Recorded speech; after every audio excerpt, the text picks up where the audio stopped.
Okay, compromise. Well versed on that term. As you can imagine, when I work with farm families every day and young people, communication is the key. Being able to communicate your dreams and your goals. So I was talking with these gentlemen up here, telling them my background is I'm a farmer. I'm a farmer from northwest Iowa, born and raised in Sibley, Iowa. These folks are from Lorenz, you said, so not that far away. Anybody else from northwest Iowa? Whereabouts? Polina, there you go. I got an uncle in Polina. The Saunders. Cut your hair, probably. You bet. All righty. Joined Iowa State University about 8 years ago. Came off the farm. Big change, big move for me. It was a career change. So now I'm dealing with farm families that are going through career changes. As you can imagine, the older generation are, if they're going into retirement or figuring out how to bring the sons and daughters back to their farm, there's going to be some changes. So you can call it whatever you want. If you want to call it retirement, but I call it career changes for both generations. So maybe you're a young person that's attended college, got your degree, and now you're picking out a career. What better career than farming in Iowa? It's been the greatest opportunity for me as a city kid to find that opportunity on a farm, to join a farmer that had no heirs that wanted to be farmers. So I was a farm successor. I think many of you in the room would count yourselves as successors. I'm not sure how old you are, but you're about my age, a little older. So you were a successor, I'm guessing, at some point. Did you take over from a father or grandfather? So I haven't found anybody in Iowa that started out homesteading their own farm. All those individuals are gone. They have to be. You know, you're looking at farms that are in the same family for 150 years. So those individuals have all passed on the right to farm to the next generation many times over. So those are the individuals that I work with. We've got many different programs, but it's my pleasure to just work with individuals like yourselves that are hoping to see the farm businesses go into the future. So I'm going to run through these slides fairly quickly. We'll have some time for questions at the end. But basically I want to describe what is the Beginning Farmer Center. What do we do? You know, we're supported by the state of Iowa. We're placed in the Iowa State University Extension and Outreach as a center. We're not as big as the Beef Center, but we do a lot of work for farm families. So the considerations that I think everyone needs to have if they're considering, you know, going with the next generation of their farm operation, whether they're related or not, I need to pose a lot of these questions. You know, is there a true desire of the owner of that farm to pass it on down? That's a tough question that we have to sit down with farm families and ask. And I want the older generation, the owner generation, to answer that question. Is that truly what they want to see happen? Because if they don't, I'll go sit at another family table. I can't change their mind. I can't convince them of how important it is to talk about this stuff. They've made up their mind. They don't want to pass it on down. It's a terminal type farm operation. And I'm very blunt about that. If they don't have the desire to bring in the next generation, it's not going to happen. And you all probably know individuals that are that way. They want to be carried off that farm someday. So if there's not a son or a daughter, maybe there's a key employee or a neighboring person, a non-related person that could take that role. You know, do they know how to take over the business? Have they prepared themselves with a college degree? You know, what type of resources do they bring to the table for that business? Will you give them the authority to make the decisions? Or is it always going to be a father-son type of arrangement where the father makes the rules and the son just follows the orders? Then you've got a hired man. Here's a big one. Can your family withstand the tensions and the stress involved when we're bringing in the next generation? Probably the number one area that I have to work at. Conflict resolution. Opening up lines of communication. Getting people to get along. You know, you have to develop this plan over time. It's not something that's just going to happen. It's not a book that I can hand you and say, here, just follow these rules. We joked about having a test on this.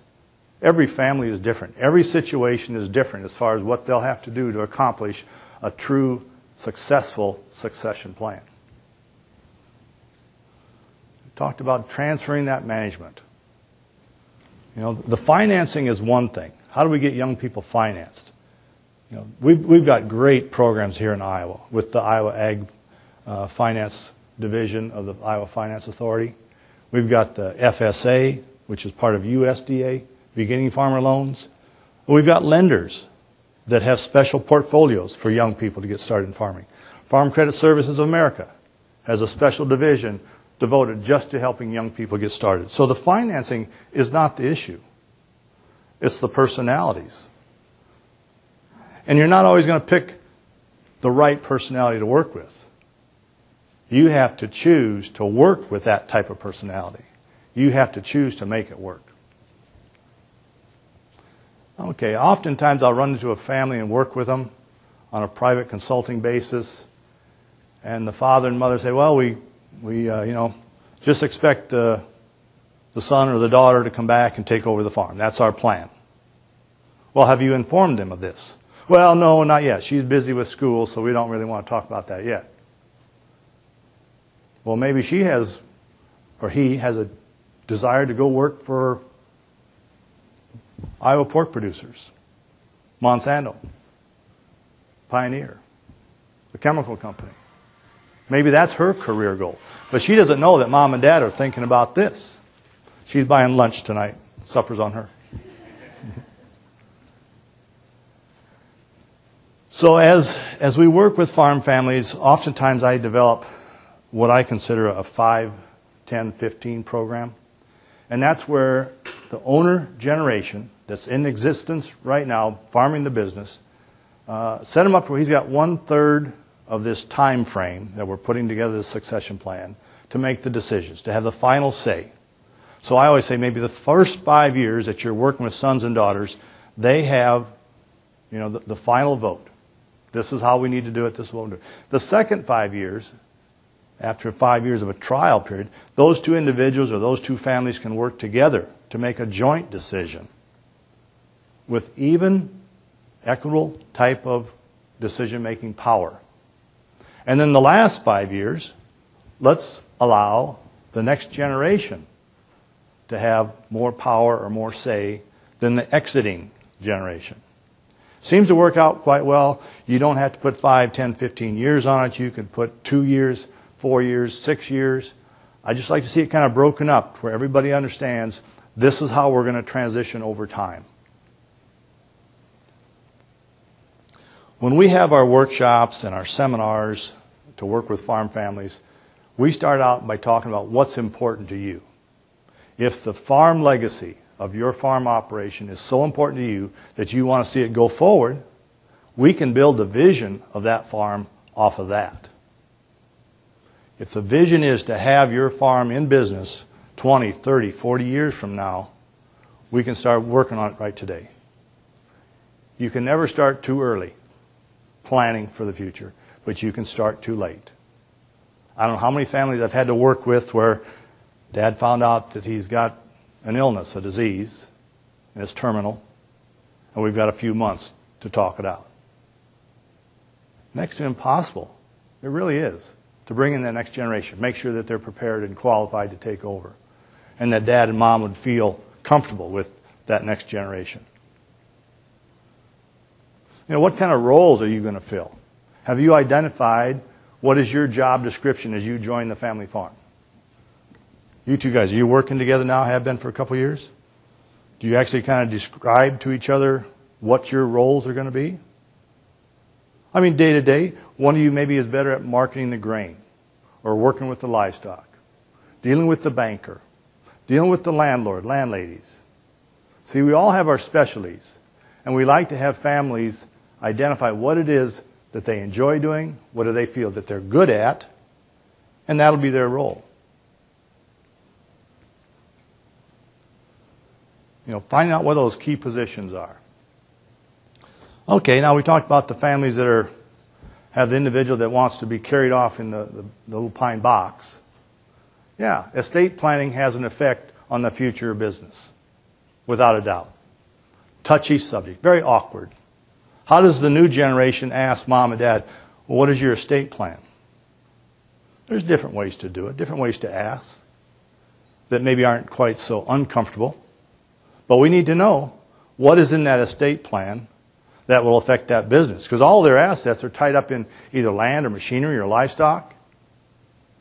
And if they have 5 children, are you going to run a business with one-fifth of the assets coming your way through an estate plan or a will? Makes it awful tough. Do you have a group of individuals that you're going to work with? A lender. Is he on your team, your transition team?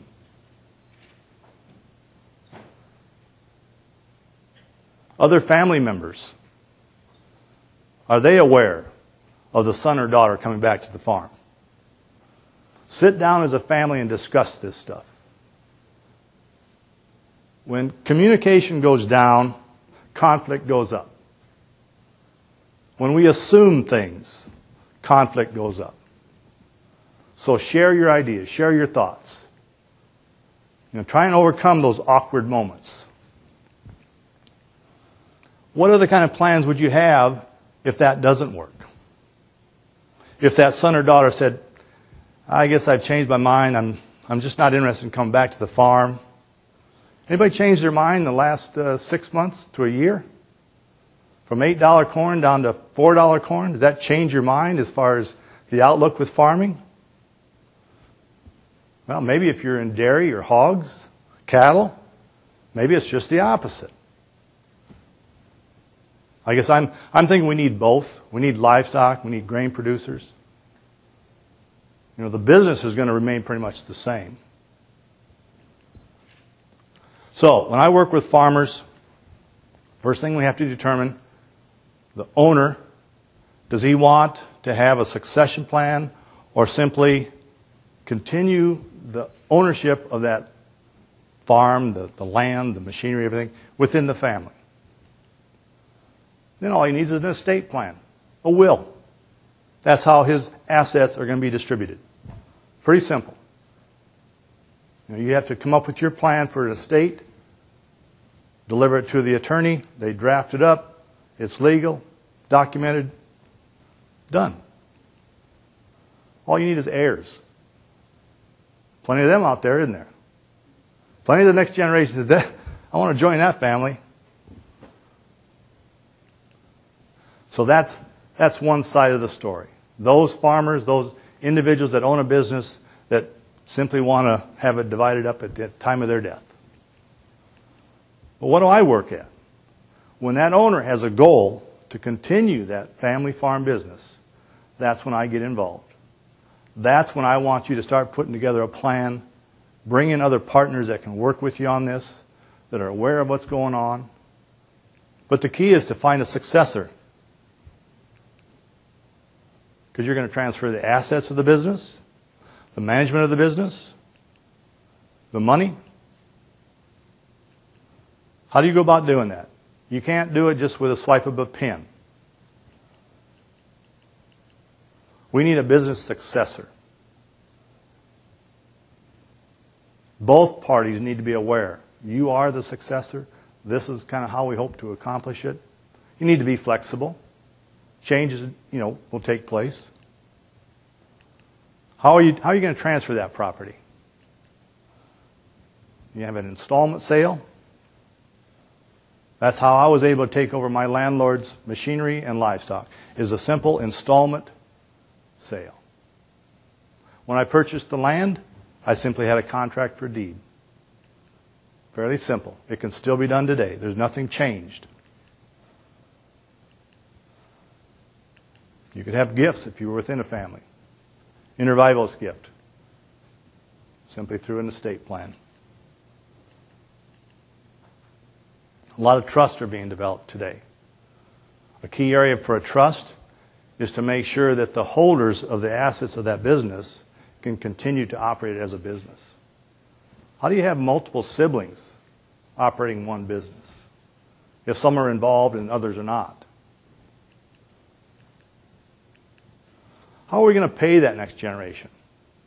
We talked about having their roles identified. Well, I would assume that the next generation wants to get paid for being around on the farm, that they have needs for income. How are you going to do that? You're going to come up with an hourly wage? Just going to gift money to the next generation? These are some of the ways that we can protect the non-farming siblings, maybe with gifts of other assets as opposed to the farm assets.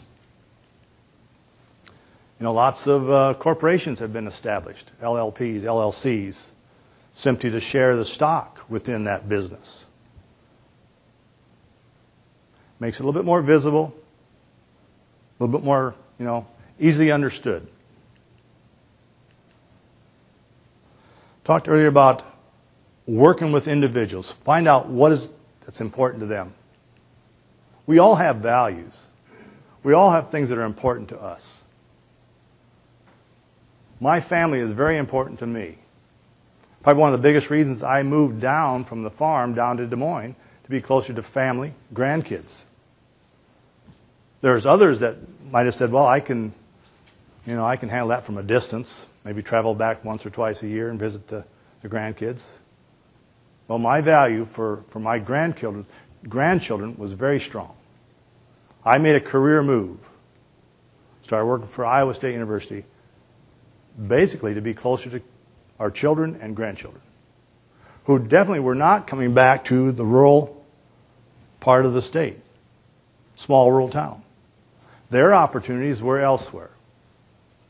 Not to take anything away from Des Moines, it's a great city.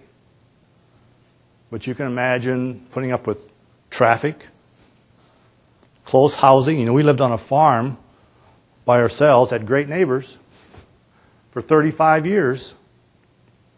But now we're next door. We're in the middle of a housing area. That's been a big change for my wife and I. So what's important to you?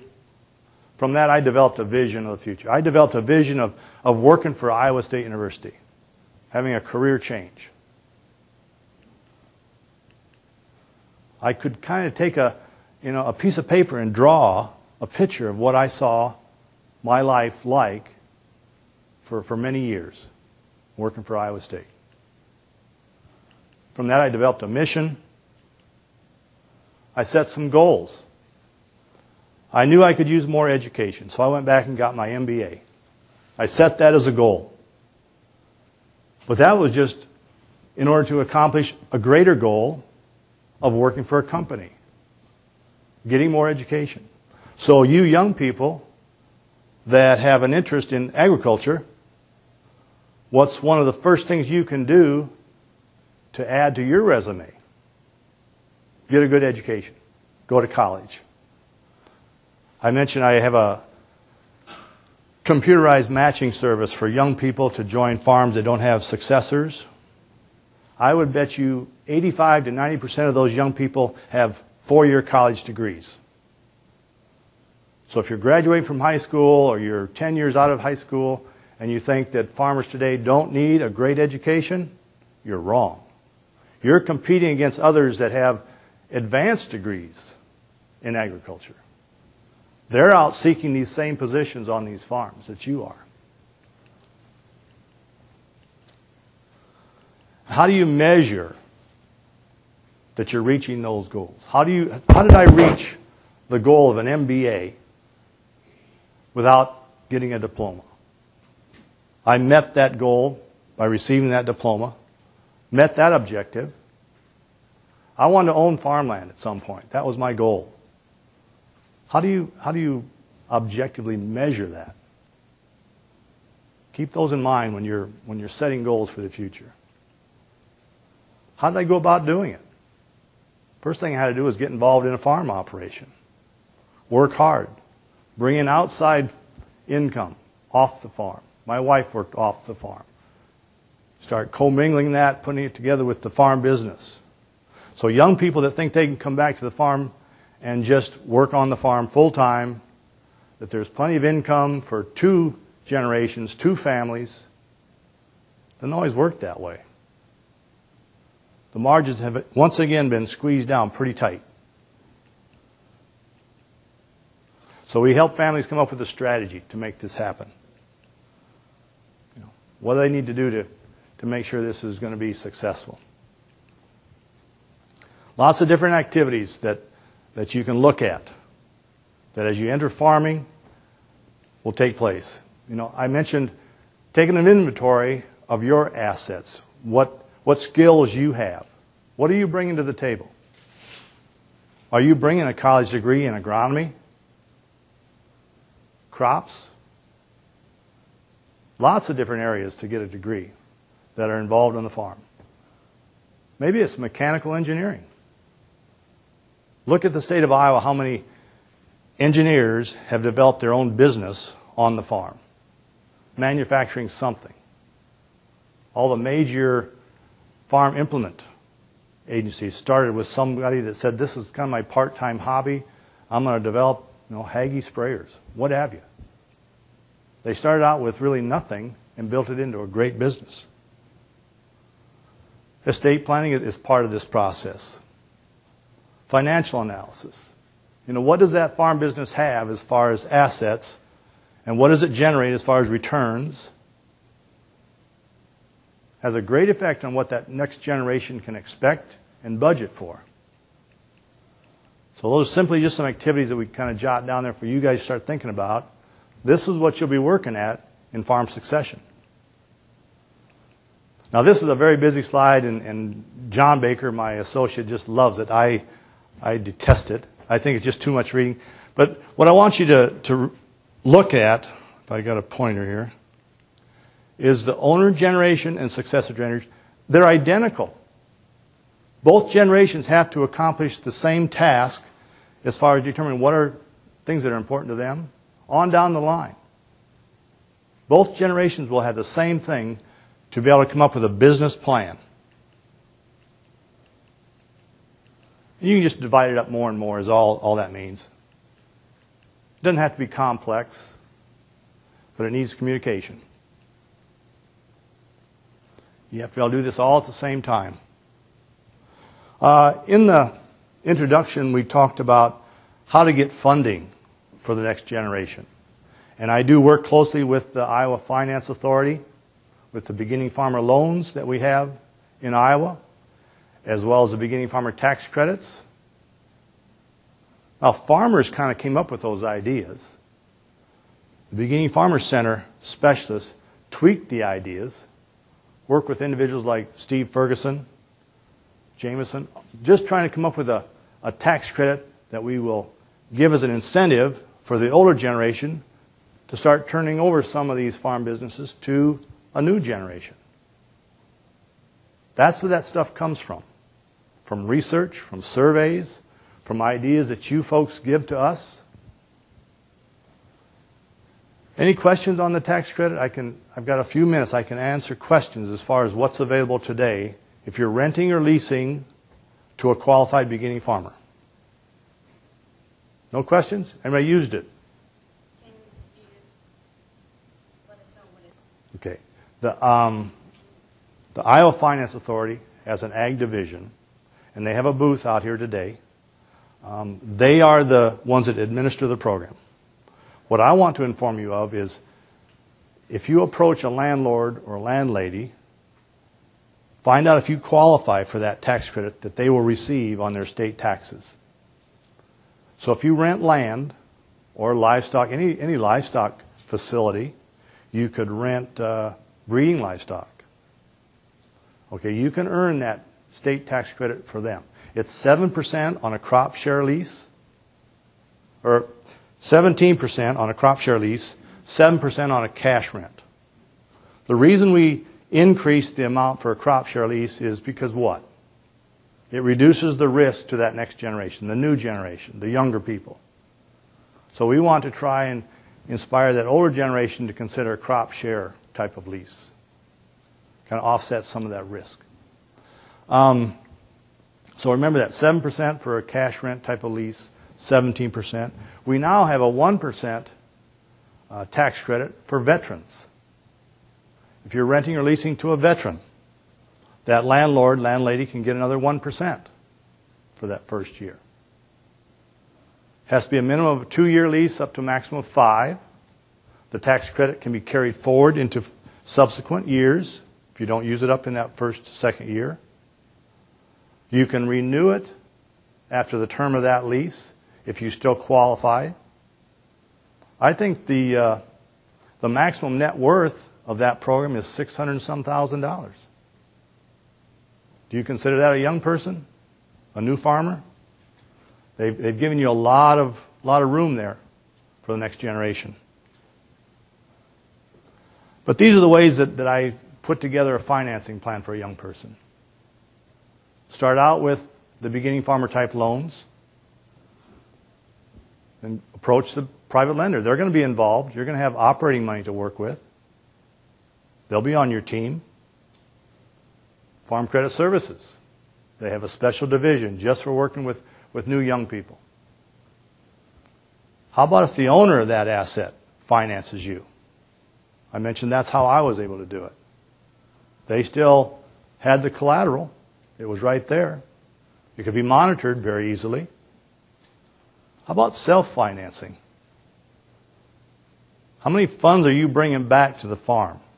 How much savings do you have? I mean, you definitely have to have the ability to generate income, but maybe you've got some savings that you want to invest in that farm operation. You know, what scenario do you have? Are you starting up a brand new business? Fruit and vegetables? You know, maybe you've identified some small acreage that you can raise something for the local farmers market. Are you trying to grow an existing operation, expand it? You know, kind of identify where you're at. Are you restructuring the finances that the older generation had?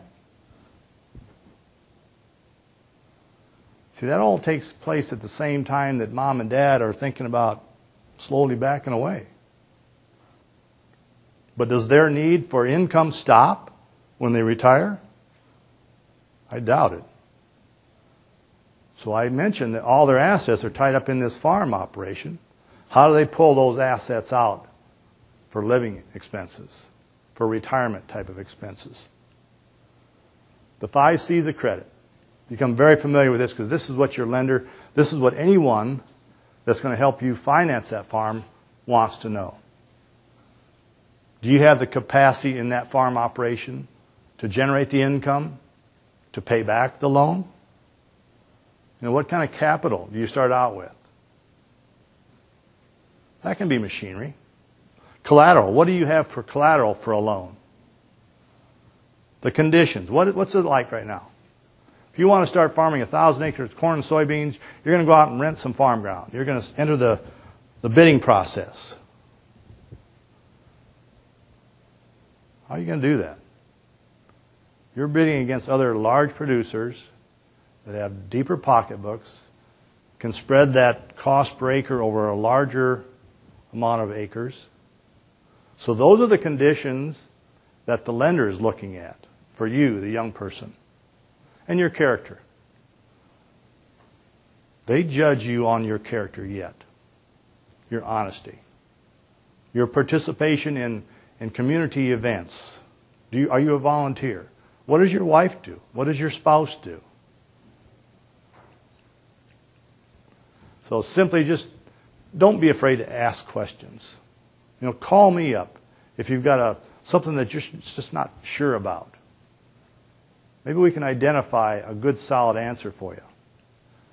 Because they're a lot easier to handle than when things go bad, when conflict comes up, if we just would have communicated about it ahead of time. Any questions yet? I don't know that I'm that wise on this issue, but I've kind of felt like we've lost a generation. I think the individuals my age, we actually had a flushing of good solid farmers back in the farm crisis of the 80s. I started in 79. I think Charlie would probably agree with that. Bruce, you've seen it's like the whole community just kind of flipped some of these farmers away from their farm businesses. For a number of different reasons. The economy was in the tank. So I think there's a missing generation there that I've seen a lot of families where grandpa and grandma are in their 70s and 80s passing it on to 30 and 40-year-old grandchildren, or that's their next generation. A lot of families come to me that they've inherited a farm, they don't know what to do with it. Dad farmed till he was 78, he died a couple months ago. I guess we've got to do something with the farm. What do we do? One of the first things I'll ask is, well, have you considered a successor for your dad who's now gone? Because obviously he didn't consider it. Are any of you interested in coming back to the family farm to run it, to operate it? Well, I'm 50 years old. No, I'm not going to do that. Well, there's young people that do, that are 50 years old. How about a grandson, granddaughter? How about a neighbor? How about the renter that's had it for a couple of years or whatever? Questions that I'm not afraid to ask. I'm that neutral party. I'm the facilitator that can ask those awkward questions. I'll ask the 78-year-old farmer, have you considered what will happen with your farm in the future? Do you have any thoughts about having it go forward with a successor? It's hard for the sons and daughters to ask those questions. What's in your estate plan, Mom and Dad?